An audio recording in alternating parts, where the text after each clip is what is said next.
Bars classes में आपका स्वागत है। और मॉडर्न हिस्ट्री के सीरीज में हम लोग आज देखेंगे डच ईस्ट इंडिया कंपनी। ठीक है, ये वीडियो रिकॉर्डेड होगा। ठीक है, किसी कारणों से टेक्निकल इशू कारण। ठीक है, तो पेपर पेन निकाल लीजिए। Dutch East India Company heading दीजिएगा, Dutch East India Company.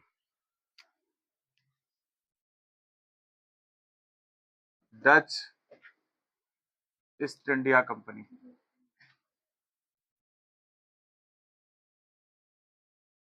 Dutch East India company.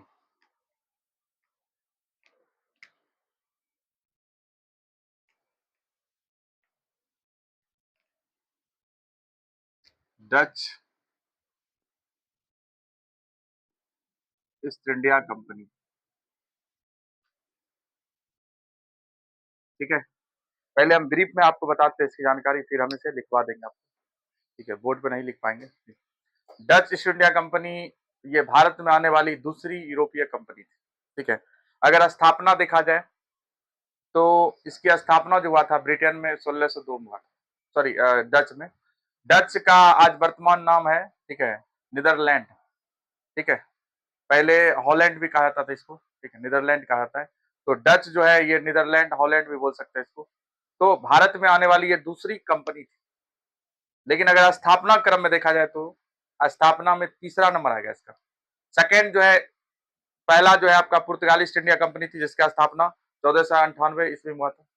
और दूसरा जो ईस्ट इंडिया कंपनी है जिसकी स्थापना 1600 ईस्वी में हुआ था। ठीक है, और तीसरा ये कंपनी थी डच ईस्ट इंडिया कंपनी, 1602 में इसकी स्थापना हुई थी। लेकिन ये भारत आने वाली नंबर अगर पूछेगा क्रम में तो ये कौन सी है, दूसरी कंपनी है। इसके बाद आएगा आपका ब्रिटिश ईस्ट इंडिया कंपनी। तो ये कब आया था, 1605 में आया था। भारत आया था 1605। अब देखिए ये डच ईस्ट इंडिया कंपनी जो आया था ना, ठीक है, तो ये जब भारत आया था, ठीक है, तो भारत में डायरेक्ट भारत नहीं आया था। ये सबसे पहले इंडोनेशिया होते हैं, इंडोनेशिया का सुमात्रा द्वीप है, वहां जावा द्वीप है, उससे होते हुए, ठीक है, भारत के पास ही है, पड़ता है इंडोनेशिया, वहां से होते हुए भारत में प्रवेश किया था। ठीक है, अब देखिए इसका जो है ना, मतलब ज्यादा दिलचस्पी ये नहीं था कि साम्राज्य विस्तार करेंगे, ये करेंगे, वो करेंगे। ठीक है, इसका ज्यादा जो है ना, ठीक है, मसाला पर, ठीक है, मसाला ज्यादा दिलचस्पी थी। मसाला, उसके बाद फिर कहीं कुछ दिनों के बाद सूती वस्त्र पर भी दिलचस्पी होने लगा। ठीक है, समय के बाद, कुछ समय के बाद। ठीक है, और डच जो ईस्ट इंडिया कंपनी था उतना कोई खास प्रभाव नहीं दिखा पाया। और इसका ज्यादा कंपनी जो आपको देखने को मिलेगा वो कहाँ मिलेगा, पूर्वी भारत में। ठीक है, इधर बंगाल वाले तरफ में ज्यादा मिलेगा, पूर्वी भारत, आंध्र प्रदेश, उड़ीसा, बंगाल। ठीक है, यह इधर वाला क्षेत्र में ज्यादा मिलेगा, मतलब इधर वाला में कम है। ठीक है, ज्यादा पूर्वी भारत में। ठीक है, मतलब पूर्वी भारत में ज्यादा था ये, मतलब इसका ज्यादा कंपनी फैक्ट्री था बहुत सारा, समझ गए। और डच जो ईस्ट इंडिया कंपनी था, ठीक है, उसके बाद फिर अंग्रेज, देखिए अंग्रेज इसके बाद जो आएगा, तो अंग्रेज जो था ना, ठीक है, वो तो सबको एक के साथ एक के बाद एक क्या कर रहा था, सभी को परास्त कर रहा था और अपना प्रभुत्व कायम करना चाह रहा था। ठीक है, उसी में ये डच भी था, डच ईस्ट इंडिया कंपनी भी। ठीक है, तो डच ईस्ट इंडिया कंपनी को भारत से जो उसका प्रभाव जो समाप्त किया, वो 1759 का एक युद्ध होता है, बहुत ही फेमस युद्ध है, इतिहास में पूछा भी जाता है, बेदरा का युद्ध। बेदरा का युद्ध हुआ 1759 में, और इसी के युद्ध में डच क्या होगा, पराजित, डच वर्सेस ये हुआ था ईस्ट इंडिया कंपनी के साथ। ठीक है, अंग्रेज के साथ। और इस युद्ध में क्या हुआ कि डच जो है परास्त हो गया, और यहीं पर इसका क्या होगा, प्रभाव समाप्त, प्रभाव इसका समाप्त हो गया। फिर आगे बढ़ गया कौन, ईस्ट इंडिया कंपनी। मतलब अंग्रेज जो था, अंग्रेज जो कंपनी था, जो कंपनी आया था ईस्ट इंडिया कंपनी, ये निरंतर क्या रहता, आगे बढ़ रहा था, एक को एक के एक बाद एक को पराजित करके। पुर्तगाली को साइड कर दिया, उसके बाद फिर अब डच को भी साइड कर दिया। ठीक है, तो अपना प्रभाव आगे दिखा रहा था। तो ये ज्यादा जो है ना दिलचस्पी जो है, मतलब यहाँ के राजनीतिक स्थितियों में नहीं लिया था, किस पे लिया था, मसाला हो गया, व्यापार पे लिया था, सूती वस्त्र का व्यापार भी पर ले लिया था। ठीक है, निकालिएगा, लिखिए, लिखिएगा, लिखेंगे, डच भारत आने वाली, डच भारत आने वाली दूसरी दूसरी यूरोपीय कंपनी थी, डच भारत आने वाली दूसरी यूरोपीय कंपनी थी।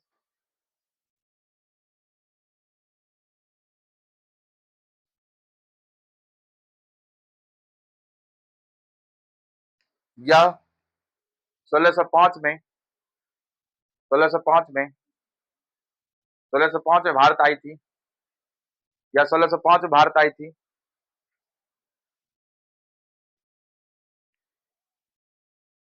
अगला पॉइंट, इसका आगमन, अगला पॉइंट लिखिएगा, इसका आगमन पुर्तगाली पुर्तगाली के बाद हुआ था। इसका आगमन पुर्तगाली के बाद हुआ था। इसका आगमन पुर्तगाली के बाद हुआ था। लिखिएगा डच, डच, डच, हॉलैंड, वर्तमान में लिखिएगा नीदरलैंड, वर्तमान नीदरलैंड, नीदरलैंड, डच, इसी को हॉलैंड बोलते हैं, वर्तमान में नीदरलैंड, वर्तमान में इसको बोलते हैं नीदरलैंड बोला जाता है। नीदरलैंड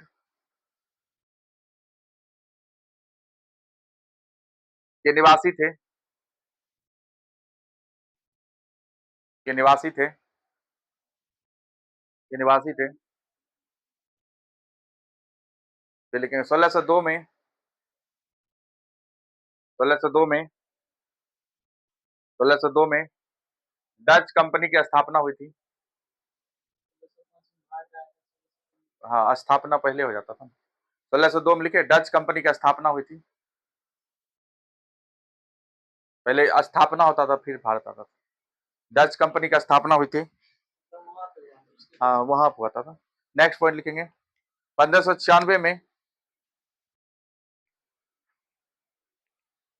कार्नेलिस, भारी शब्द यहाँ लिखते चलेंगे, Cornelis de Houtman, Cornelis de Houtman, Cornelis de Houtman Cape of Good Hope, Cape of Good Hope, जिससे वास्को डी गामा आया था, Cape of Good Hope, Cape of Good Hope होते हुए, केप ऑफ गुड होप होते हुए Sumatra तथा, Sumatra तथा बांटेन, Sumatra था बांटेन,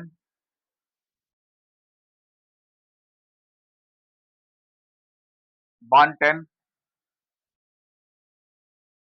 पहुंचने वाला, पहुंचने वाला, पहुंचने वाला प्रथम डच नागरिक था, प्रथम डच नागरिक था, पहुंचने वाला प्रथम डच नागरिक था। ठीक है, अगर आप पूछेगा प्रथम डच नागरिक कौन था, कार्लेस डी हाउटमैन। ये सुमात्रा था बांटेन, ये कहां पड़ता है, इंडोनेशिया द्वीप है, यहां से होते हुए भारत में प्रवेश करेगा ये। अगला पॉइंट लिखेगा विभिन्न डच कंपनियों को मिलाकर, विभिन्न डच कंपनियों को मिलाकर, विभिन्न डच कंपनियों को मिलाकर यूनाइटेड, विभिन्न डच कंपनियों को मिलाकर United, United east, United east, east India company, east India company of, company of Netherlands, east India company, east India company of Netherlands की स्थापना, की स्थापना की गई, की स्थापना की गई। अगला पॉइंट लिखेंगे प्रारंभ, प्रारंभ में इंडोनेशिया तक केंद्रित थे, प्रारंभ में इंडोनेशिया तक केंद्रित थे, प्रारंभ में कहां तक थे, इंडोनेशिया तक केंद्रित थे। अब यहाँ एक बात आप जान लीजिए कि 1596, सुनिएगा, ये देखिए सुनिएगा, ये सबसे पहले भारत नहीं आया था डच, सबसे पहले कहाँ आया था, इंडोनेशिया, देखिए। और कार्लेस डी हाउटमैन 1596 में आ गया था। भारत ये कब पहुंचेगा, 1605 में, मतलब उधर देख लीजिए 4 और 9, नहीं 9वां साल आएगा भारत। ठीक है, वहीं पहले रहेगा कुछ दिन तक, उसके बाद फिर यहाँ आएगा भारत। तो डायरेक्ट ये भारत में आया था, और इसके आने वाला पहला व्यक्ति था कार्लेस डी हाउटमैन। डच का। तो ये भी सवाल बनाया जा सकता है कि डच जो है भारत आने से पहले कहाँ आया था? एशिया में, ठीक है, तो इंडोनेशिया आया था। क्या लिखे? लिखे प्रारंभ में इंडोनेशिया तक केंद्रित थे तथा तथा मसालों के व्यापार में संलग्न थे तथा मसालों के व्यापार में संलग्न थे तथा मसालों के व्यापार में संलग्न थे।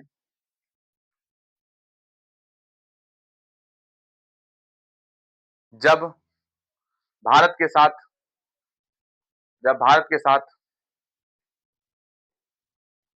संपर्क हुआ तो जब भारत के साथ संपर्क हुआ तो उन्होंने जब भारत के साथ संपर्क हुआ तो उन्होंने सूती वस्त्र को भी सूती वस्त्र को भी व्यापार में शामिल कर लिया। सूती वस्त्र को भी व्यापार में शामिल कर लिया। सूती वस्त्र को भी व्यापार में शामिल कर लिया।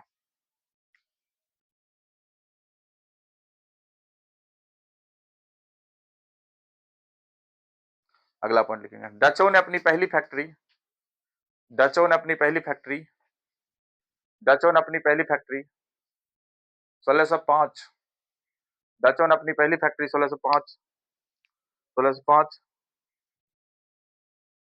में पूर्वी तट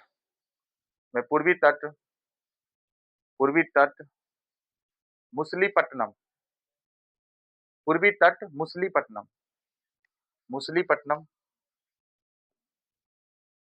मुसलीपट्टनम ये कहाँ पड़ता है? लिखेंगे ब्रैकेट में, आंध्र प्रदेश। मुसलीपट्टनम में स्थापित की।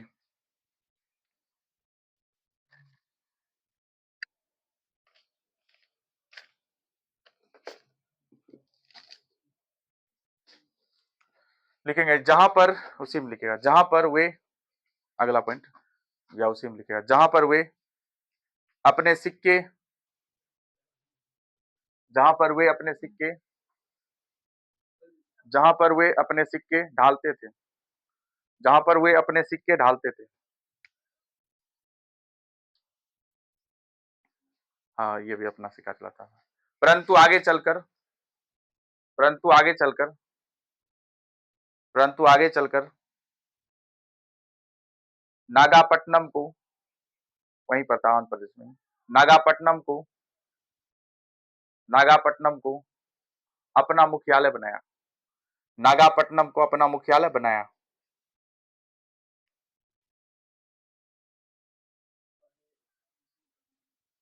फिर नागापट्टनम। अगला पॉइंट लिखिएगा, डचों ने 1616 में सूरत डचों ने 1616 में सूरत डचों ने 1616 में सूरत 1616 में सूरत कोमा 1627 में पिपली 1627 में पिपली पिपली तथा 1653 में चिंसुरा चिंसुरा में फैक्ट्री स्थापित की। चिंसुरा चिंसुरा में फैक्ट्री पश्चिम बंगाल पड़ता है। चिंसुरा में फैक्ट्री स्थापित की। चिंसुरा में फैक्ट्री स्थापित की। अगला पॉइंट, डचों ने डचों ने 1619 में 1619 में जकार्ता इंडोनेशिया की राजधानी जकार्ता है जकार्ता को जीतकर बाटविया नामक जकार्ता को जीतकर बाटविया नामक नगर की स्थापना की। बाटविया नामक नगर की स्थापना की। बाटविया नामक नगर की स्थापना की। बाटविया नामक नगर की स्थापना की। अगला पॉइंट लिखेंगे, 1641 में 1641 में 1641 में मलक्का और 1658 में 1641 में मलक्का 1641 में मलक्का और 1658 में पुर्तगाली से 1641 में मलक्का और 1658 में पुर्तगाली से श्रीलंका को जीतकर श्रीलंका को जीतकर उस पर कब्जा कर लिया। श्रीलंका को जीतकर उस पर कब्जा कर लिया। श्रीलंका को जीतकर उस पर कब्जा कर लिया।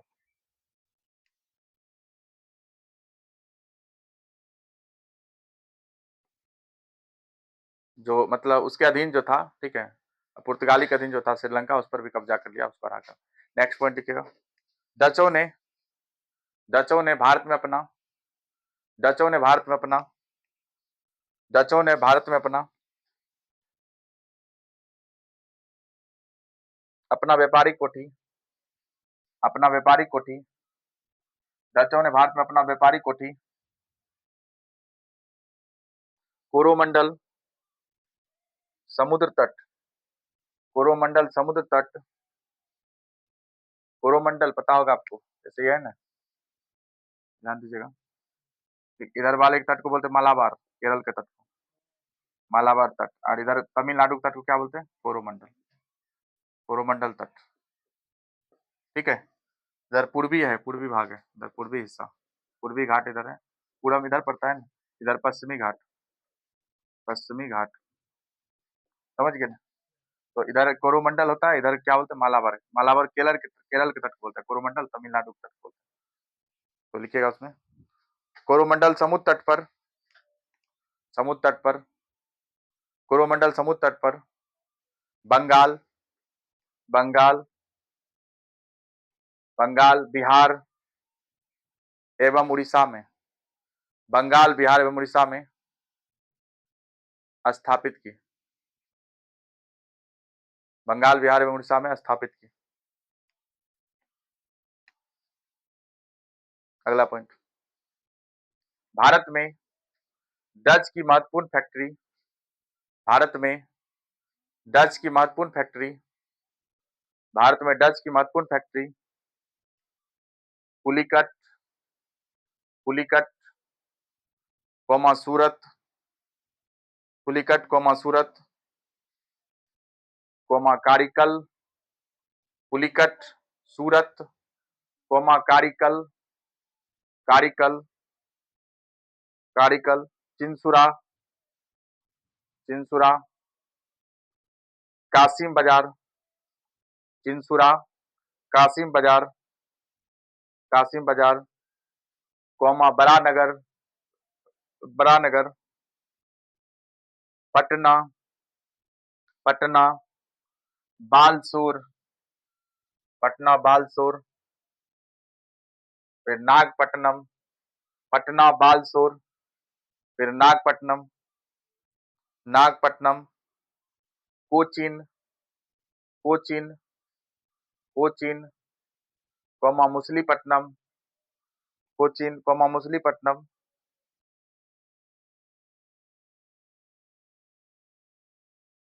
ठीक है, अगला पॉइंट, डचों की अधिकांश फैक्ट्री या कोठी बोल सकते हैं, डचों की अधिकांश फैक्ट्री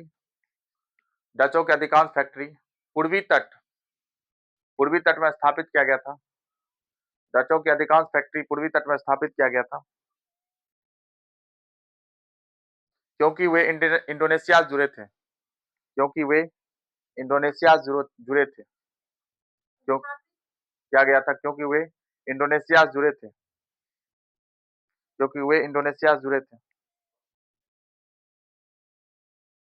अगला पॉइंट, डचों द्वारा भारत से डचों द्वारा भारत से डचों द्वारा भारत से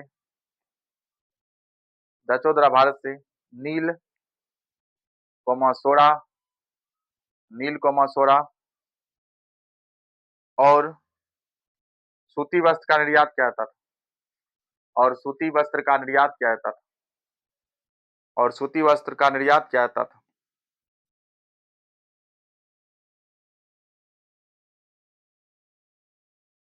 देखिए, और यहाँ याद रखिए एक पॉइंट, इंपॉर्टेंट पॉइंट, कि वस्त्र का जो है पहली बार निर्यात का परंपरा, निर्यात समझते हैं, निर्यात भेजना, डच ने शुरू किया था, समझ गए?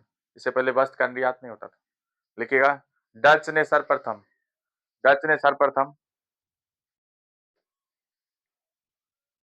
भारत से भारत से वस्त्र को वस्त्र को निर्यात की वस्तु बनाया, निर्यात की वस्तु बनाया।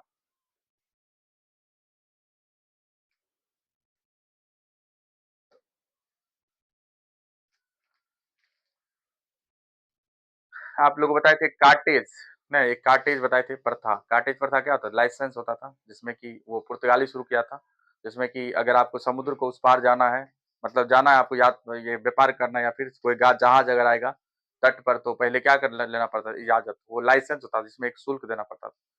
ठीक है, तो यहाँ पर भी इसमें भी उल्लेख मिलता है, देखिएगा।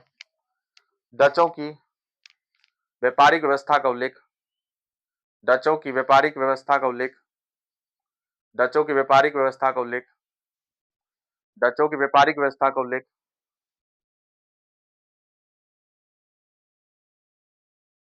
का उल्लेख 1772 के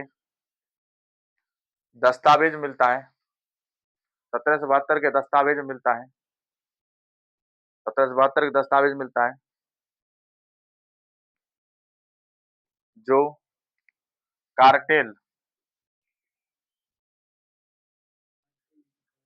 कार्टेल या कार्टेज बोल सकते हैं, कार्टेज पर आधारित थी, कार्टेल या कार्टेज, कार्टेल या कार्टेज पर आधारित, कार्टेल या कार्टेज पर आधारित। अब देखिए, अंग्रेजों की तुलना में सैनिक तो कमजोर था ही, नौसैनिक जो था ना, नौसेना नेवी जो होता था, वो भी डच का कमजोर था अंग्रेजों की तुलना में। ठीक है, तो लिखेगा अंग्रेजों की तुलना में, अंग्रेजों की तुलना में, अंग्रेजों की तुलना में, अंग्रेजों की तुलना में, अंग्रेजों की तुलना में डचों की नौसेना कमजोर थी, डचों की नौसेना कमजोर थी, डचों की नौसेना कमजोर थी।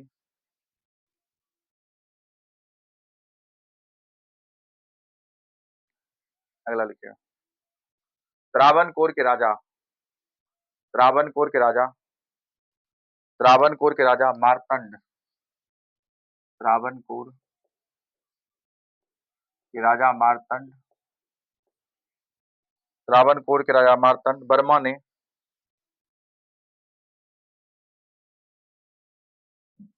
1741 में कोलाचेल के युद्ध में, त्रावणकोर के राजा मार्तंड वर्मा ने, त्रावणकोर के राजा मार्तंड वर्मा ने 1741 में 1741 में डचों को, डचों को, डचों को कोलाचेल के युद्ध में पराजित किया था, या पहले अगर लिख लिया तो कोई बात नहीं, डचों को कोलाचेल के युद्ध में पराजित किया था।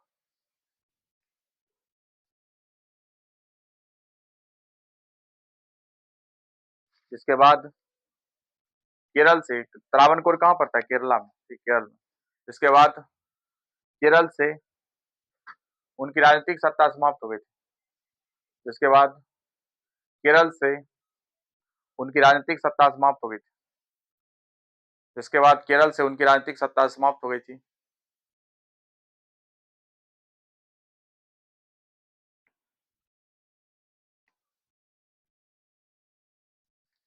लिखिएगा, डचों का, हाँ, डचों का भारत से अंतिम रूप, डचों का भारत से अंतिम रूप से, डचों का भारत से अंतिम रूप से, डचों का भारत से अंतिम रूप से पतन 1759 ईस्वी में, 1759 ईस्वी में बेदरा के युद्ध, 1759 में बेदरा के युद्ध, बेदरा के युद्ध के साथ हुआ, उसी में लिखेगा, बेदरा के युद्ध के साथ हुआ। यह युद्ध के साथ हुआ, बेदरा के युद्ध के साथ हुआ। यह युद्ध, यह युद्ध डच और अंग्रेजों के बीच लड़ा गया था, डच और अंग्रेजों के बीच लड़ा गया था, डच और अंग्रेजों के बीच लड़ा गया था। यह युद्ध डच और अंग्रेजों के बीच लड़ा गया था, जिसमें जिसमें अंग्रेज विजयी रहा था, जिसमें अंग्रेज विजयी रहा था। ठीक है, तो ये था हमारा डच ईस्ट इंडिया कंपनी। ठीक है, अब नेक्स्ट में क्लास में हम इसका क्वेश्चन कर लेंगे। ठीक है, अब नेक्स्ट क्लास जो होगा हमारा ब्रिटिश ईस्ट इंडिया कंपनी पे क्लास होगा। ठीक है, तो मिलते हैं नेक्स्ट वीडियो में। Thank you.